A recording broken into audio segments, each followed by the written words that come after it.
So thank you everybody for joining. We're going to do some formal introductions in a couple minutes, but we have Stuart Goldfarb here, Andrew Durgee, and myself, Slava Rubin. We're very excited for today's topic, which is the business case for sports investing. Very timely, since even in today's news, there's talk about a major transaction that actually has not happened, and we'll dive into that in a few minutes. That said, let's move forward. So let's get started with the most important news, the disclaimer. All right. Nothing in this presentation should be construed as any offer to sell securities or a solicitation of an offer to buy securities. All investments involve risk and a possibility of loss, including loss of principal, and neither past performance nor forward-looking information is a guarantee of future results. Now, fast forward to the fun. Who is here with us? Andrew, why don't you start with an intro? Hey everybody, Andrew Durgee, I'm President of Republic. Been in the blockchain space since early 2010. Joined Republic in early 2019 to build out what was meant to be the first vertically integrated crypto investment bank. Finished that integration about 5 years ago, 4.5, 5 years ago, and moved on to a larger digital merchant bank format. If you're interested on the sports side of it, we were known now for being the first one to tokenize the equity of major sports teams. We did Watford, which is the English football club, recently. We took 10% of their equity, tokenized that, sold their fans, built utilities into it, and we got dozens and dozens of more that are falling behind it. So we're really excited about this particular vertical, and I'll get into the details of that later. Thank you. Stuart. Great. Thanks, Slava and Andrew. Great to be here. Thanks for having me. I'm Stuart Goldfarb. I'm a partner at the law firm of Cowan Debates, Abrams and Shepherd. I am also a co-founding partner of Ski Partners, which is a platform that combines a commercial rights agency together with a captive capital strategy and an asset management arm. As background, I've been involved as an attorney mostly in the sports and media space for the last 2 decades. Starting off in domestic and international football. I've worked with everyone, or soccer, depending on what term we're using. I've worked with everyone from FIFA, the global regulatory body for football, to the regional confederations of North America, Central America, and the Caribbean, as well as UEFA and others, everyone in the U.S. soccer pyramid from the U.S. Soccer Foundation, Federation on down, and then worked with others in other sports. On the investment side, have worked to buy and sell several football clubs domestically and internationally. Our Ski Partners platform is a pivot to investing in unique and proprietary sports and media opportunities with an owner-focused and an operator-focused approach that we believe are underserved, particularly in global sports, so motorsports, football, cricket, and golf, tennis, and whatnot. So happy to be here and looking forward to talking about investing in sports and media as an asset class. Amazing. So we obviously have great panelists. Myself, I'm Slava Rubin. I'm one of the founders here at Vincent. We look to democratize access to alternative investing. We do this with a number of different properties, including our alternative investing report, which is a daily newsletter that you can learn about all this great content, as well as the Smart Humans podcast, which covers alternative investing.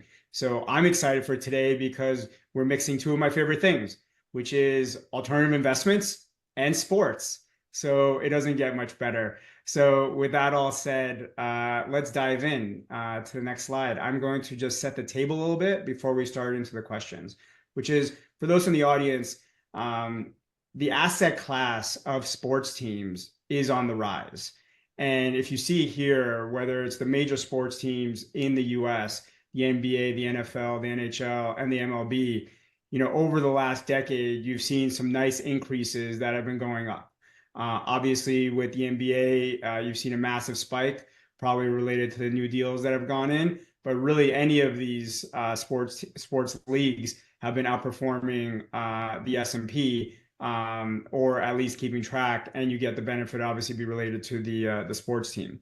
So following on to the next slide, there's not a ton of these opportunities. Really, you only get a handful or two of these transactions that are really happening every year. So the idea that Andrew said that now there's an opportunity for individuals to get involved is a very novel concept, which we'll be diving into more. This was really something that the richest of the rich were only able to participate. And even when they were participating, even then, there's only a handful of deals to chase down. So, as an example, you see some of the more recent bubbles. They're bigger because the numbers are up. And obviously, they're to the right because they're the most recent. But you have examples like the Washington Commanders, which just sold for like $6.1 billion, and that's an NFL team. Or similarly in Denver, the Denver Broncos sold for $4.7 billion by the Waltons, as if they needed any more reason to have more money. They were able to transact an incredible deal there. Now in basketball, you have the Phoenix Suns that were sold for about $4 billion recently as well. And then the Milwaukee Bucks, another basketball team, sold for about $3.5 billion. I mean, these numbers are insane, considering that I believe most of these owners were coming in the hundreds of millions of dollars of acquisition price. So this is not something that's happening very often. So the fact that everybody on this call can really be thinking about it as an option and how they can be participating is just a very novel idea and why it's timely. And the Mavericks, don't forget, they just sold last year. Tell us more. Oh, Dallas Mavericks, they sold for $4.5 billion. Exactly. Mark Cuban trying to, get out of his stuff before he runs for president, or maybe he just top tick the market. We'll see. We'll see what he was doing. Now the Celtics are up, and they'll set the new record for an NBA team. Yes, for sure. And that's all driven by succession planning by the Grasbeck family. So it will be interesting to see. And actually, part of that, Slava, may be something we want to touch on later as well, is that private equity firm known as Arctos has a limited partnership stake in that team, and they will be realizing one of their first exits when that team is sold. Oh, interesting. Meaning, like a private equity firm will actually get an exit. Correct. I don't think that they're selling the entirety of their stake. They're going to roll over some of it, but they will sell a portion of their stake as part of the larger overall sale of the club. And the Celtics will set a new record in the NBA. Do you have any sense? They're looking at over $6 billion. Over $6 billion. Yeah. That's like NFL teams, right? So that's incredible. And a lot of it is, we'll talk more about as well, particularly when we get into a couple of the other slides, is driven by the new NBA media rights deal, which was just announced about a week and a half ago. Nice. And then which is a large driver of valuation. Do you know how long that PE firm was in the Celtics, just to give a sense for the flip? I don't offhand. I wouldn't want to speculate, but Arctos has a very sophisticated, very thoughtful group of people, and their entire philosophy is owning limited partnership interests in teams across various leagues. So they're invested into Major League Baseball teams, NBA teams, and others, and with the likely approval of investments by private equity into NFL teams to come, I would suspect that they'll be looking at those as well. Amazing. Yeah, let's jump to the next slide, which, if people did want to, on their couch or in their chair or while they're doing a standing meeting, want to get into a team, there's not that many options. But there are some. You have Madison Square Garden Sports, which, has the Knicks, etc. You have the Man U, which has gone public. There's the Green Bay Packers, which are, not truly investable shares, but it's nice to say that you're an investor. So these are, some of the examples that are out there. And then part of what we're bringing to market today with Andrew is the fact that you could actually invest into one of these sports teams as an individual, straight into shares via Republic. So these are some of the options that are out there. In my opinion, we'll talk about this more in the coming half hour, is I think this is going to become more normal in the coming decade. This is one of those things where 50 years ago, it was probably pretty rare to invest into companies. Now, probably every single person that is listening has some shares in at least one company, if not many shares in many companies. So it'll be interesting to see if sports teams become one of the diversified asset classes of companies, in quotes, that people invest into a decade or two from now, that it just becomes so normal. Nevertheless, where we are today, which is still on the edge, where kind of it's becoming democratized. Next slide. So now we're really just going to jump into some high-level questions for our audience. I want to start with, why is this the topic that we're talking about? Why is this the interesting topic of the moment that was chosen that we should talk about? So Stuart, and both of you, I'm going to ask to get an answer there. But Stuart, why is this interesting today?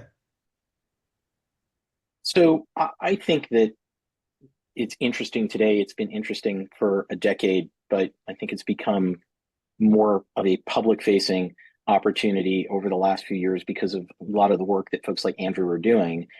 But sports on the whole, create joy, and people want to be in that business. And I think it touches on people from an emotional standpoint. I think it touches on people from an interest standpoint, whether they've played sports growing up, whether they have children who play sports. As everyone knows, it's the only live content that is truly compelling other than the news. If you go back and look at the top 100 ranked Nielsen programs from last year, I think it was 93 were NFL related or sports related programs, mostly NFL. And I think that sends a strong message to the investor community that these are assets that could be interesting. What's really driven, I think, the news in this is to see the ever increasing valuations of these clubs, some of which I think are certainly both sustainable and growable, and others are, I think, a little bit of wishful thinking. So it touches on every part of a person's being, and I think that's why people are looking at this and want to own teams, and those who own them understand that these are not assets that they will run and then forget about. These are assets that are important to communities. Right? People gather around teams and clubs and sporting activities because it's part of their fiber.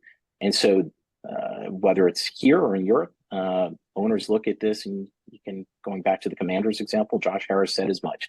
He is a caretaker for this asset until the next owner comes along and will take it from there. And so I think that's made this a super interesting and tremendous opportunity, certainly for those who can afford to be part of the club, and even for those who may not have that kind of wealth to look at the opportunities as they continue to grow. And Andrew, what's your perspective? Obviously, a Republic, you could bring all kinds of assets to market. You're bringing a sports team as an offering. We're here doing this panel. Why is this the interesting topic to be discussing right now? Yeah, I think you're kind of in the midst of, what we consider a watershed moment, because not only is there changes in what's financially possible, changes in what's technologically possible, but you mix that together with what you're seeing as these massive valuations, it almost is the only next step that's even available, frankly. So we fundamentally believe actually that a lot of these assets are really undervalued. And the reason for that is you have a very limited amount of addressable market that can go in and spend Josh Harris $6 billion type of money into these things. And that number is going to get more and more difficult. You have the NFL right now allowing for additional expansion into private equity. That's going live here over the next couple months. And that's simply because they have to. Otherwise, they're never going to be able to sell these assets, and it will continue to constrict the value. So when you mix that problem at the top level, and then you mix the solutions at the bottom level that now allow for retail participation into these asset classes, or even just maybe accredited participation in these asset classes, that creates a perfect storm for not only innovation, but just fundamental change in how you look at the financial assets. We love culture assets at Republic. That's a big area where we spend time, whether that's sports, film, music, because there's not only is it something that people look at from a financial side, but there's also this emotional connection ultimately to that asset, and that further drives value. When you add tokenization and the ability to add utilities to these features, then you can create engagement mechanisms. You have a certain amount of assets or a certain amount of tokens, an ownership in these clubs. You can meet the players, travel with the team. You have your own areas in the stadium. You have your own entrance, so on and so forth. So becomes a very, very big win on both sides. Like, usually in a trade, there's kind of a winner and loser. In this scenario, everyone is really ultimately winning. And fundamentally, we believe that there is no scenario in the future where you will be a season ticket holder and not also be an equity holder. If you're attached to the emotional upside of the of the club, you can also be attached to the financial upside of the club. Nice. So the Glazer family, which took Manchester United public, the soccer team, and then they have the Tampa Bay Bucks NFL team. The rumor is that that came out today is that they rejected an offer for over $6 billion to sell the Bucks, which is, I mean, phenomenal. It's just like a crazy number. To put it into perspective, they actually bought the team in 1995 for $192 million, which at the time was a record. 192 million to over 6 billion, and they said no. So how is it that I these mean, sport go not to ahead? interrupt you, but before that, in May, just a couple of months ago, Stephen Ross rejected a $10 billion offer for the Miami Dolphins. But that is the Miami Dolphins, and I'm a huge Dolphins fan, so I could totally understand that they're worth a lot more than that. Same. My whole office here is all Dolphin stuff. I hear the phone ringing to you both, and I think it's Roger Goodell. So, Oh, nice, nice. So, yeah, before we get into, because the next question I'm asked is actually how do you get actual financial value created in a sports team? And we'll dive into the details there. But at a high level, at the broad strokes, how is it that we go from 192 million 30 years ago to today over 6 billion and getting rejected? Just how does that happen in 30 plus years, Stuart? What's your take on that? What are the forces and the trends that have created that?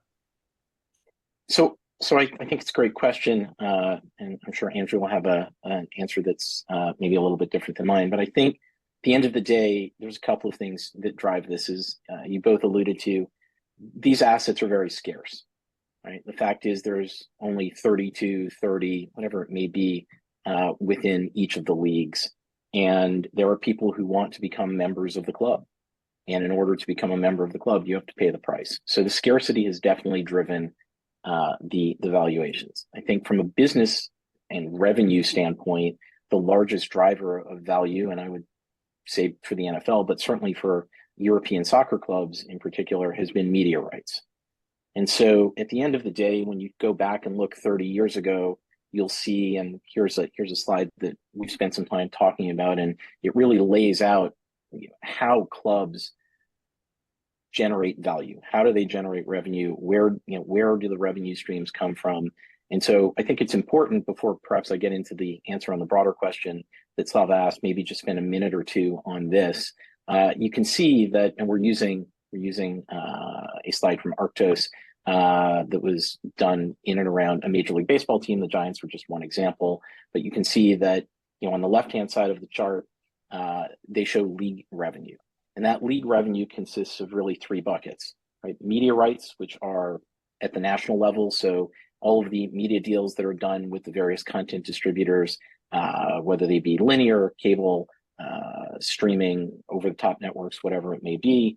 Of course, licensing and other events. So, as you can see, partnerships with sponsors, as well as, betting, which is still somewhat in its infancy, although it's starting to become larger, and that will certainly continue to drive value.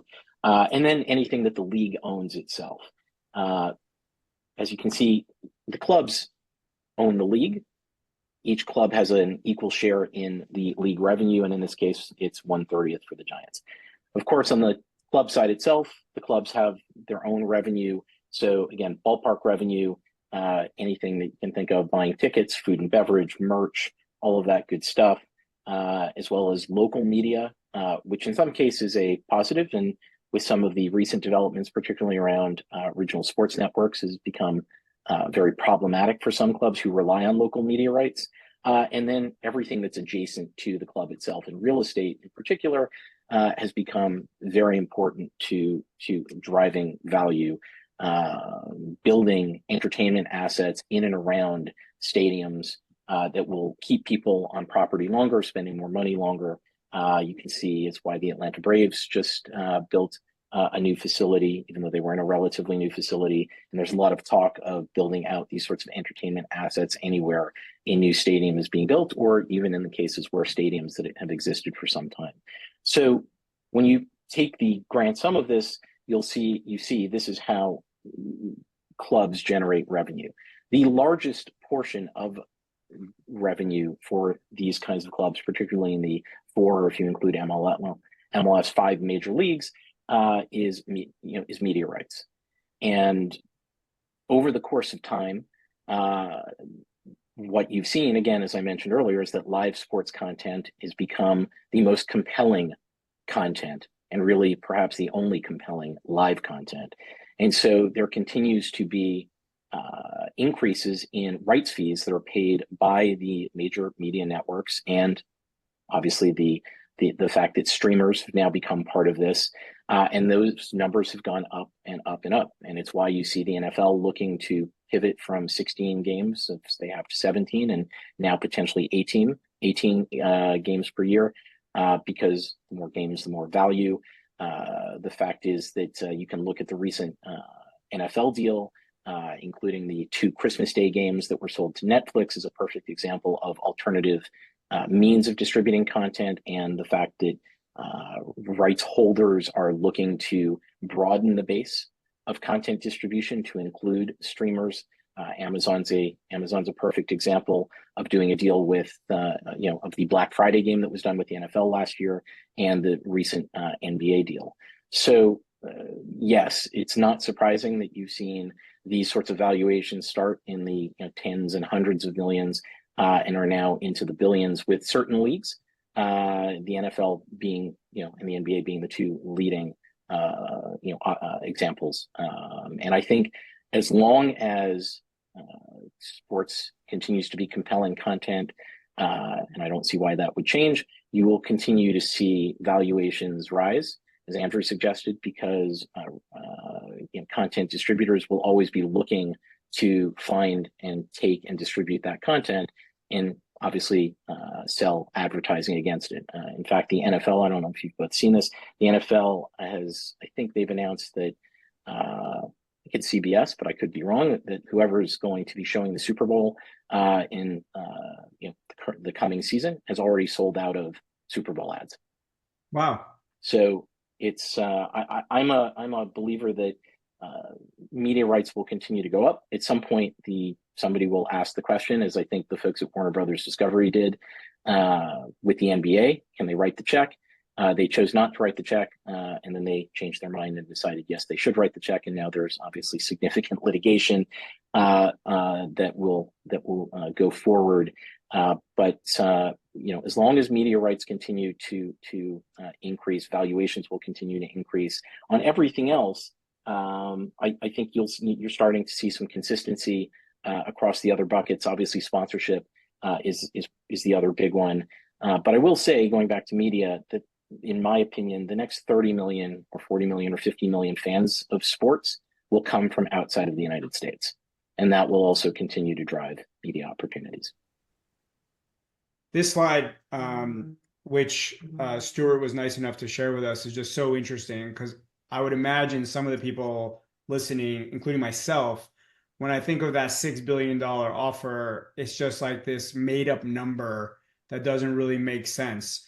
But when you think about all the potential places to make money, including the 1/30th pro rata or the 1x of the sports league, and then 100% of all these other things, ticketing, sponsorship, game day revenue, local TV, local radio, it's real estate, farm system, and of course media rights. There's just so many opportunities to make money. It's very interesting how the assets keep on increasing in value. Andrew, what's your perspective around this 30-year arc as to how we got here? Being a sports fan, you're in business, you understand a thing about a thing. What are your thoughts? I think it's just important to remember these are bidding processes, right? And markets are smart. Like I think a lot of times we might forget that when we just see these very large numbers. The people are going in here and doing these acquisitions, whether it's Arctos or otherwise, very much understand what they're playing for. They understand what the table stakes are, right? And so the while the numbers seem outrageous, they're certainly justified, within the financial spreadsheets of which they're now and analyzing this. You used 30 years, you're using time, right? And I love like when we are doing acquisitions for a public, time value of money is like a big part of our acquisition process. But what's funny is actually here, time is not relevant. It's almost entirely technology at this point that has driven this. Now, Stuart is very right. The next big expansion of growth is going to be into international markets. 100% everyone is prepping for that. But what you're really looking is the impact of technology that makes it easier for distribution, that makes it easier for access, which makes it easier for monetization. And that is the road that you're seeing. And I'll give you a great example of why time is irrelevant. We're talking a lot about US based teams right now. But if you look at a team, say, out of the IPL, which is the India Premier League, which is the cricket league out of India, you could have bought an IPL team for like 10 to 20, maybe $30 million just a couple years ago. Now they go for $1 billion, right? So that wasn't a 30-year horizon. That was like a 3-year horizon, right? And why is that? It's because they were able to leverage off and leapfrog forward using technology and distribution in order to be able to deliver the assets to in the content to be consumed appropriately, right? 30 years ago, you'd watch one NFL game on one channel with bunny ears or whatever it was to try to get like this perfect stream. And now you can watch it in 100 different places, 100 different ways. You can rewatch it 100 different places, 100 different ways, right? And that's another thing that didn't exist in the past. So ultimately, I think I would probably get away from that time argument and really understand like what is unlocking the distribution that ultimately unlocks the monetization. And when they're going in and bidding on these opportunities, that is 100% how they're evaluating it. Makes total sense. I'm not going to use time anymore. I'm sorry. We're only going to use technology and distribution, which makes total sense to me. But Switching gears, bunny ears were the first technology, so come on. I think we're in good shape. we only use I the four remember major leagues. having to change the channel and my remote was plugged into my television. I don't know how you far people I think I'm like losing do control. Losing control. All right. So that. we only covered the four major leagues in the US. We didn't include the MLS, but how about soccer in general? And it's not a question about MLS specifically, but rather soccer. How is soccer similar or different, Stuart? So I think soccer can be quite similar. It is the one truly global sport. Basketball will suggest that they are also global, which they are and will continue to grow. But soccer is truly the one global sport. And, I think going back to Andrew's reference to the IPL cricket as well will continue to grow, including the fact that we just recently held the men's T20 Cricket World Cup here in the US. But I do think that soccer has been. There you go, my friend. Nice. You got a hat. I served as general counsel and chief operating officer and I was going to say something, but nothing. No swag whatsoever. So, other than they did give me, I don't know if you can see that or Oh not, but whatever. yeah. It was a nice coin. So, but look, going back to soccer, there was a rush to look at soccer clubs in Europe in particular just about 10 to 12 years ago. Some of the first people into those clubs from abroad were Americans, folks like Jim Pilata from Raptor, who acquired AS Roma, Gillette and his partner, who acquired with Liverpool and whatnot. And I think what you've seen over the course of the years with European soccer in particular is that again media rights have continued to drive valuations as again whether it's streamers, whether it's cable, linear, whatever it may be, is as Andrew said, the technology has changed, so there is more opportunity to distribute the content. There's also, of course, sports adjacent content, as you've seen, for example, with Formula One and the sort of drive to survive and whatnot. And I think what's happened is that people recognize that there was an opportunity to buy into those clubs at relatively low valuations and introduce American style business principles and hope that, particularly related to sports, and hope that that would continue to drive value. Because in many cases, European clubs, up until probably about 10 to 15 years ago, were run essentially as family businesses, and they were passed down from one generation to the next. And while they were run with the sophistication of the family that was running it, it wasn't necessarily run as a business. As I mentioned, it was run as a benefit for the community. That's changed, and so there has been a mad rush to acquire soccer teams, particularly in Europe. But valuations globally have gone up. Now, if you look at European clubs, they've expanded exponentially, and some of the most valuable properties in the world, Real Madrid, Barcelona, Manchester United, as we've talked about, Man City, as well as others in Europe. And then, of course, people have started looking outside of Europe, into South America, in particular, Asia. What the folks in Saudi Arabia are doing with the Saudi Pro League.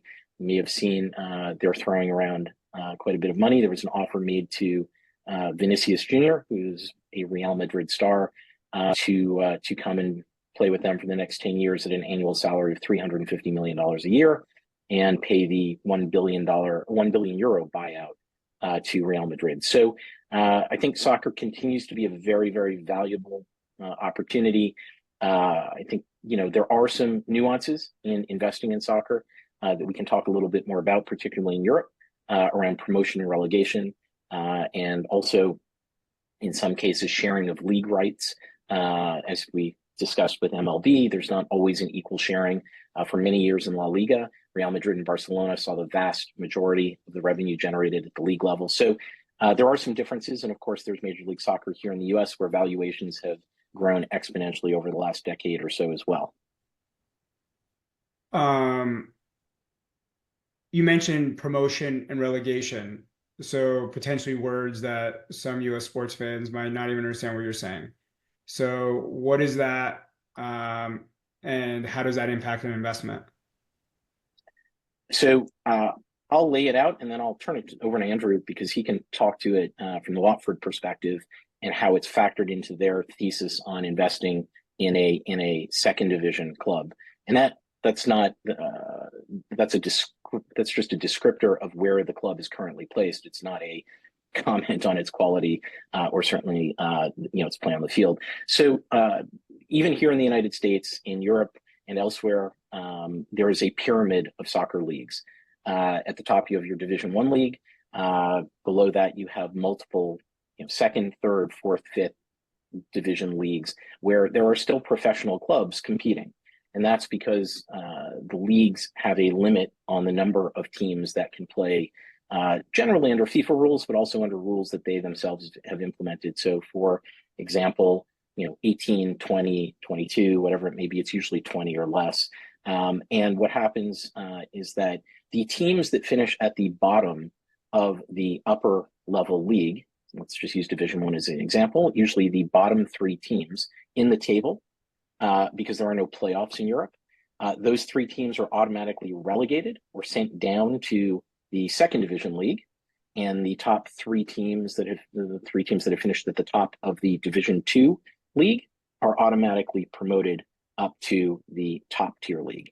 And with those promotions and relegations come very different financial consequences. So when you get promoted and you move up to the Division I league, you then have access to, at the league level, a generally pro rata sharing of the league media rights, which at the Division I level are exponentially greater than they are generally at the Division II, Division III, and below levels.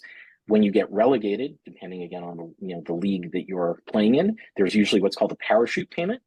And so the leagues will provide funding to those three teams that have been moved down in order to soften the blow, because they will no longer receive those kinds of revenues once they're in the second division. So I think it's very important to understand that if you're buying, and this is generally everywhere outside of the United States and Australia, if you're buying a football club, understand that it could be promoted, it could be relegated, and you need to understand the financial consequences of that as you make your investment.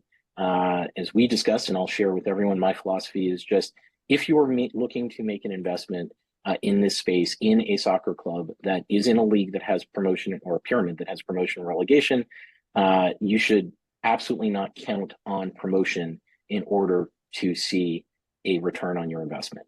And the phrase that we all use in the space is that the ball is round.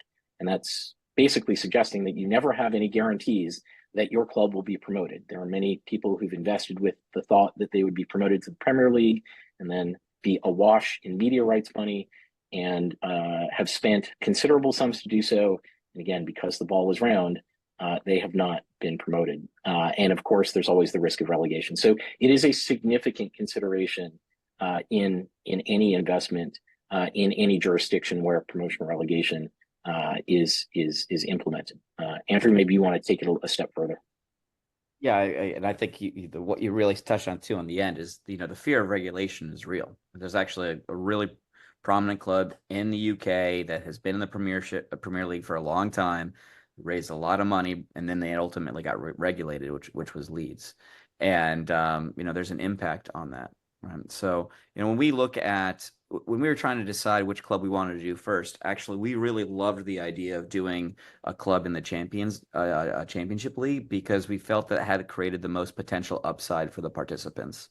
Watford traditionally has bounced between the Premiership and the Champions League, so that ended up being like a perfect target for us because ultimately how it works in our systems is those who participate, the retail investors that participate in that offering have the same financial rights as the ownership.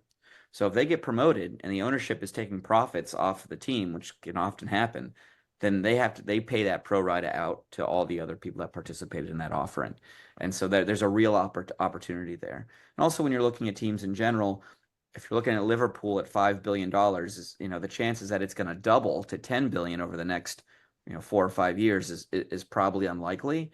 While if you look at a team in the Championships League, that's maybe Watford was valued at 175 million pounds.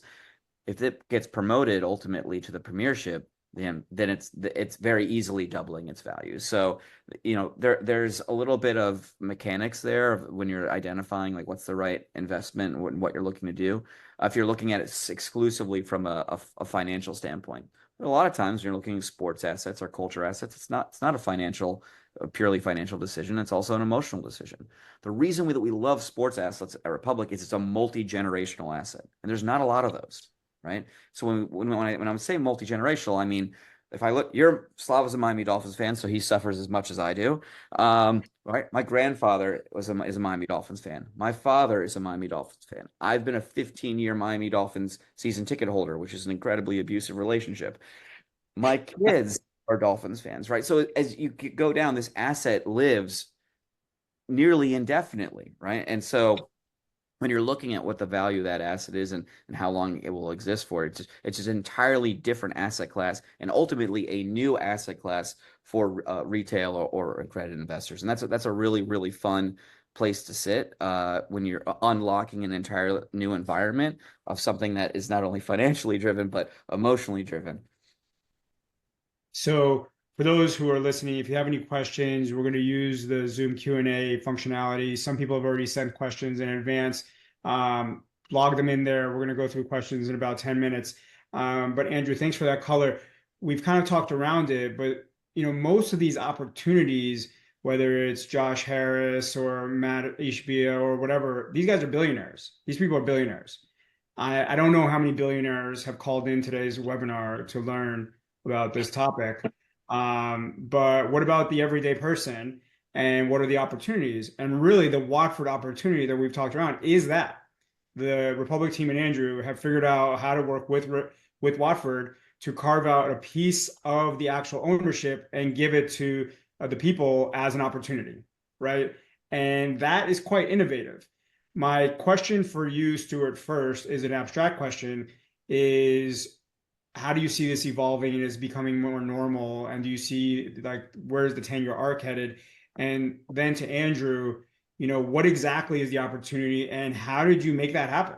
Okay. So Stuart, give us the abstract having nothing to do with Watford specifically. And then Andrew, give us the specifics.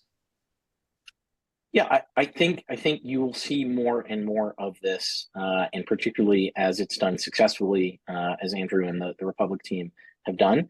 I think that there will be more teams who look at this as a viable opportunity to raise capital, and beyond just the financial piece of it, as Andrew said, also increase fan engagement.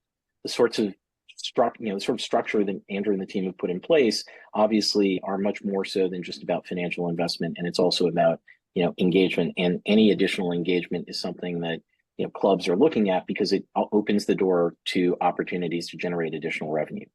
At the major league level, it's going to take some time.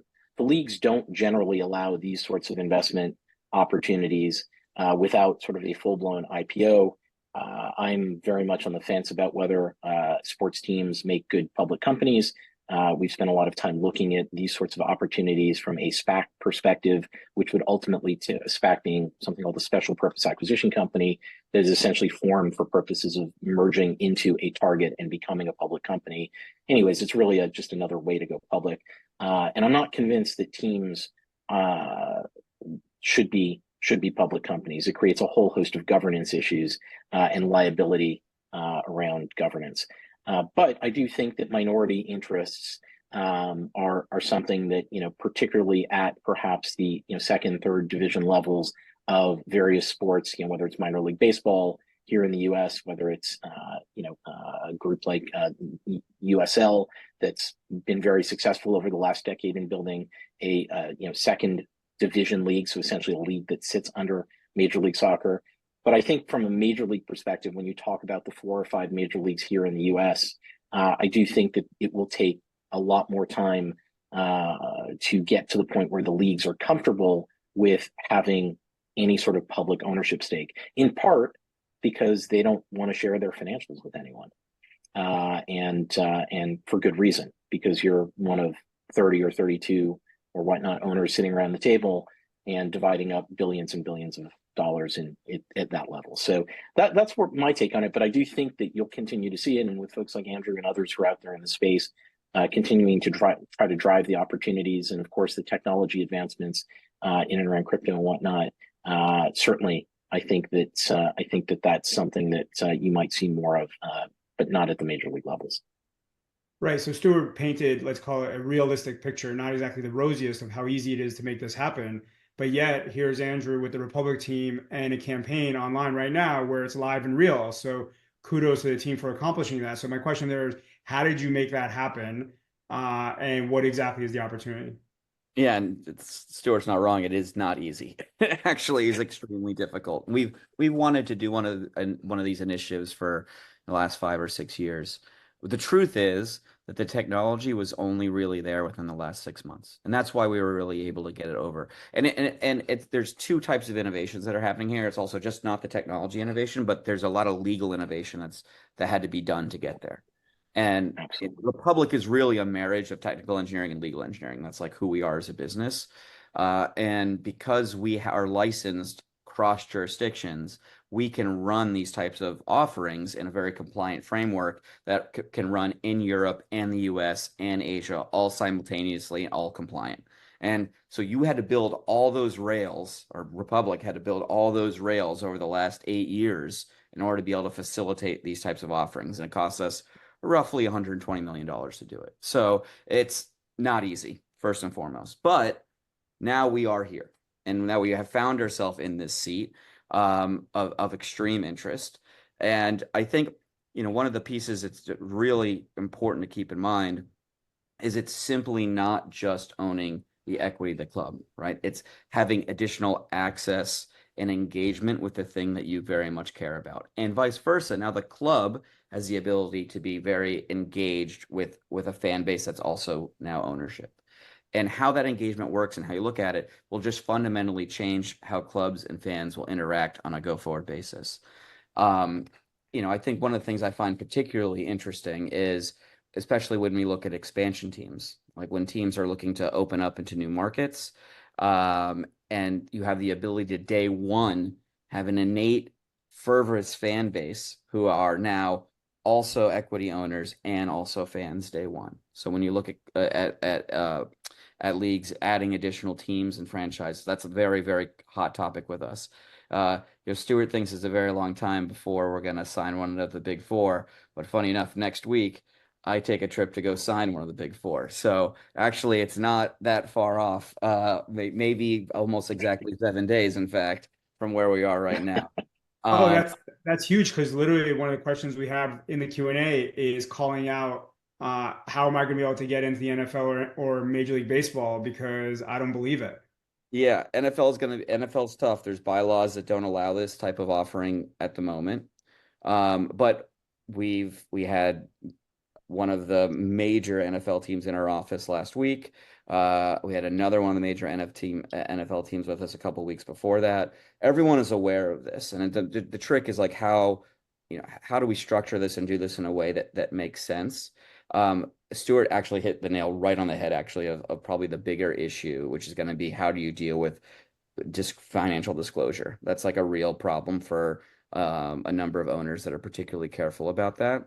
But there's also a movement that's going to take place, and the leagues are aware of it, that once a couple of the big four do this, it starts to look really strange if a number of teams are allowing fan participation and you're a team that doesn't. And it will create a lot of unique social pressure that will change. So I think still early days, still a lot of work to do. Um, and outside of just simply the convincing the leagues to be comfortable with this, there's also the other side, which is there's a lot of education that still has to be done with the fan base to understand what it is that they are actually buying. And I will say in the Watford deal, that was an area that if I could go back in time, I would spend more time on, and we are going to do on a go forward basis. Because as we met with the fan clubs, as the offerings were going live, they still struggle to understand what is the actual thing that they are buying. And so that will get easier over time as we do more of these types of offerings. Um, Watford was absolutely a huge success for us. It beat our expectations like in the first couple days, which was fantastic. But there's still a lot of wood to chop on both sides in both directions. But we're in a very good seat. If you came to me 6 years ago and said, "Hey, how would you feel about Republic doing this 6 years from now?" I would be over the moon excited. And we found ourselves now kind of at the top of that mountain. So fun times. A question that's come in and also piggybacking off of your Watford real life example, there's thousands of people that are invested millions of dollars, and that number will continue to go up while the campaign is open. What is the timeline slash opportunity for financial return? Meaning, is this in a week, in a month, in a year, in a decade? Are there any expectations? What's the liquidity? These are kind of just setting up like the understanding for the listeners. Yep, great questions. Is So it a 10% return, a 10x return? Obviously, you can't promise anything, but how should the listeners be thinking about an opportunity like that? yep, and all the financials are on the offerings page, so people can go dive into it. I'm gonna murder the numbers, so like don't hold me to the numbers, but I think they took something like 30 million in profit last year, and I think before that maybe some similar number, something like that. And so, what does that mean as financial return? Well, when a club owner says, "Oh, hey, I'm taking profits out of the club," well, in this instance, when they would take profits out of the club, they would have to pay pro rata to the other equity minority holders, just like they would any other minority holder. Now, it's really easy for them because it's just one line item on their cap table, and that all runs through an automated system that we've built. And then it just all goes into the Republic accounts for everybody. So it's actually really, really clean. Um, but also would not be possible without blockchain. Because if you had to send, $1, $2, $3 dividends to a bunch of people in like paper checks, it's just financially not possible to do that in a way that makes sense. But with blockchain, and we can use stable coins, and we have banking rails that allow that to all be done at a much more cost appropriate. So anyway, as far as what returns look like, it's just simply about how well the club performs.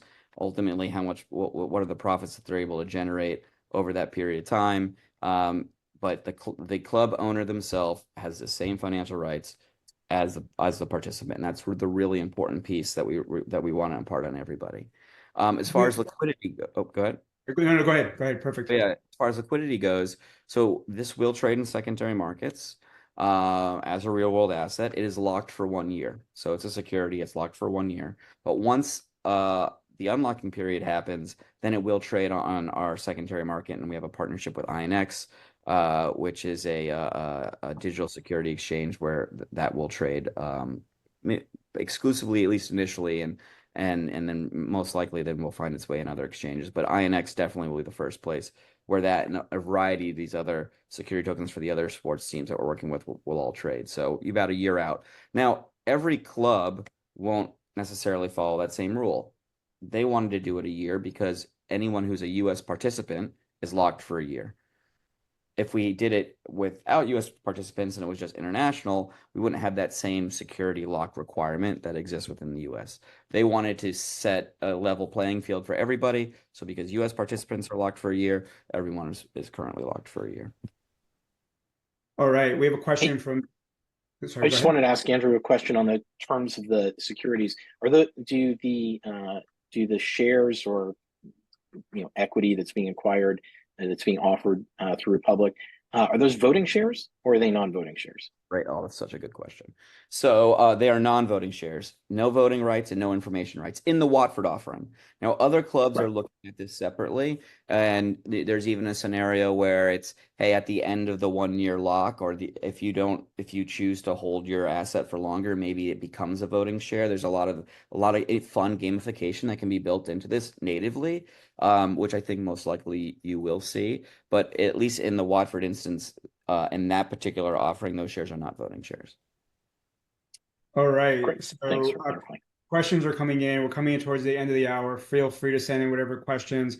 We're going to do a little bit faster lightning round now. So we have David asking a question as CTO of teamcombatleague.com, gearing up for season 3. I'm helping to promote them. Is it too early to think about opening up the league for investment? Andrew is very happy that you asked that. You should follow up with him. What's your email, Andrew? Andrew@republic.com. He wants to hear about your opportunity. And he wants to have your product on Republic. So we're going to move forward.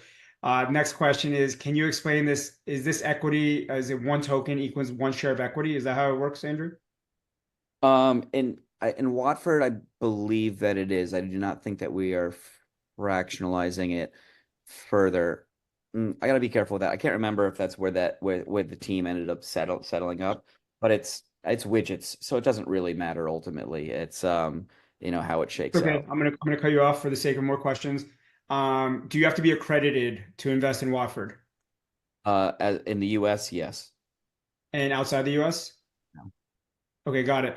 And if you want to invest in Madison Square Garden on the public exchanges, you don't have to be accredited, but you do have to be accredited for this opportunity. The simplified answer is really it's a private investment opportunity and hence you have to be accredited as part of SEC rules. Is that fair? That's right. It's done through what's known as a Reg D exemption, which only allows accredited participation. There will be other offerings in the future that will use what's known as either a Reg A plus or Reg CF uh, um, opportunity, which will allow retail participation, US retail participation.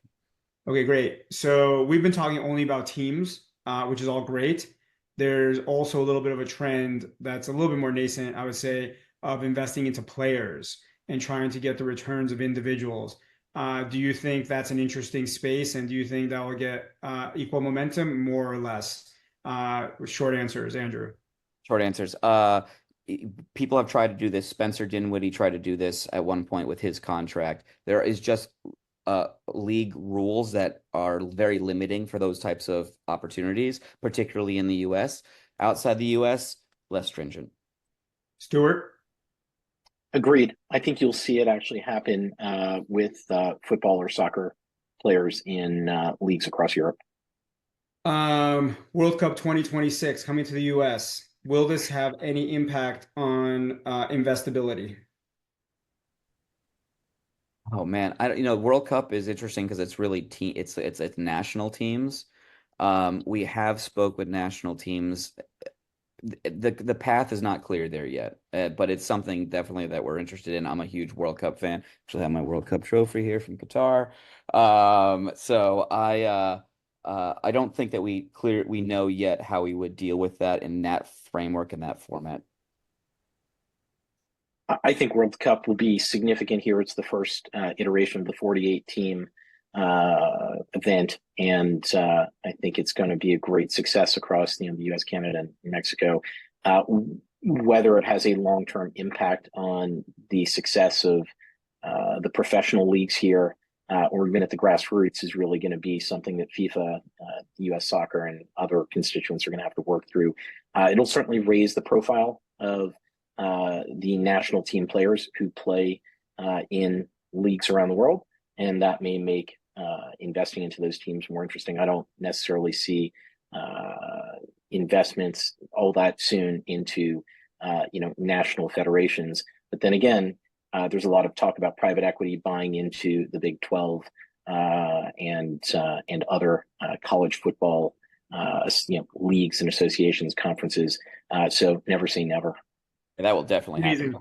That's definitely happening. So we're like well beyond time. We could keep on talking about this. Again, my favorite topics, sports and investing rolled into one. Amit is in the Q&A coming in from Kenya saying he has support issues. Andrew already gave you his email. Just follow up with him. Andrew, what's your email again? Andrew@republic.com. All right. Wait, And one more thing. We never touched on women's sports on this, and there's a massive run on valuation of women's sports, and particularly women's soccer leagues, soccer clubs in the U.S., and that is something that everyone should keep a very, very close eye on, especially if you're thinking about World Cup and the effect that it has on U.S. teams. So I just have to put a caveat in there. And I would, no, my corollary to that WNBA would has be, go ahead. my corollary to that is do your due diligence on those leagues. Do a lot of financial due diligence on those leagues, because as Andrew and Slava have both mentioned, sports is an emotional investment, and there's a lot of FOMO out there too. So, firm believer in women's sports. I believe they'll be successful. Just anyone who's looking to buy into a women's sports asset, do your due diligence, as you should with every investment. In the Watford deal, you get both the men's team and their women's team as a note. Amazing. Thank you for joining. Honestly, this is like the perfect people to have in this conversation, bringing innovation and all the experience. So I appreciate everybody for joining. Again, if somebody wanted to contact Andrew, it's Andrew at Republic. Check out Republic, check out Watford. If somebody wants to be in touch with Stuart, it's Ski Partners. He's crushing it. Is there an email or any contact information you'd like to share with anybody? Sure. It's just first initial, last name, Goldfarb at skipartners.io. Perfect. And I'm Slava with Vincent. You can just email me, slava@vincent.com. Check out our newsletter, check out our podcast. And thank you, everybody, for joining. Thanks, everybody. Thank you.